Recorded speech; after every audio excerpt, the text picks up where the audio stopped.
好，跟住嚟到屬猴嘅12生肖運程啊，屬猴咧得一粒驛馬星啦，喺奔波動盪之中咧守護之道啊。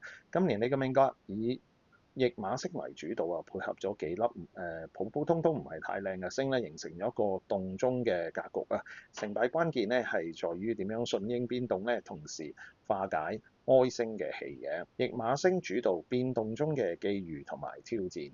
咁驛馬星咧主動盪啦、遷移啦、旅行啦。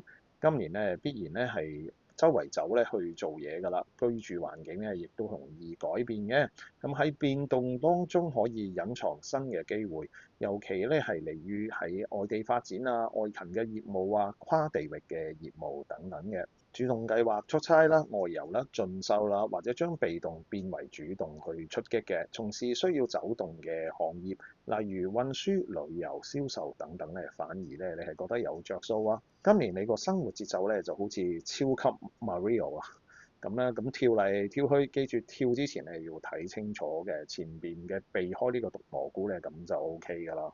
第二就係喪門地喪同埋地支哀傷事情嘅三重警示啊。喪門地喪主喪亡啦，孝服代表今年咧容易遇到白事或者要參加呢個喪禮。地支咧特別唔理咧係女性嘅親屬、上司、客人嘅媽媽啦、太太等等嘅健康咧，容易帶嚟相關嘅問題嘅。喺農曆新年之後啊，可以捐血啦，或者做身體檢查咧，係應驗呢個血光，化解呢個災厄嘅。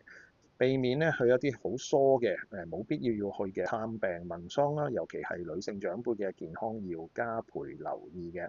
咁可以喺屋企嘅長輩咧預先做定咧全面嘅體檢，防範未然嘅。另外有一粒孤神星啊，係心靈嘅孤獨考驗啊。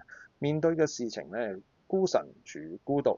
隔角殺嚟嘅，容易感到孤軍作戰，冇人咧係明白自己嘅。咁你要學習享受獨處嘅時間，將孤獨轉化為自我提升嘅機會嘅。透過進修啦，學習新嘅技能咧，去充實自己，轉移呢個注意力嘅。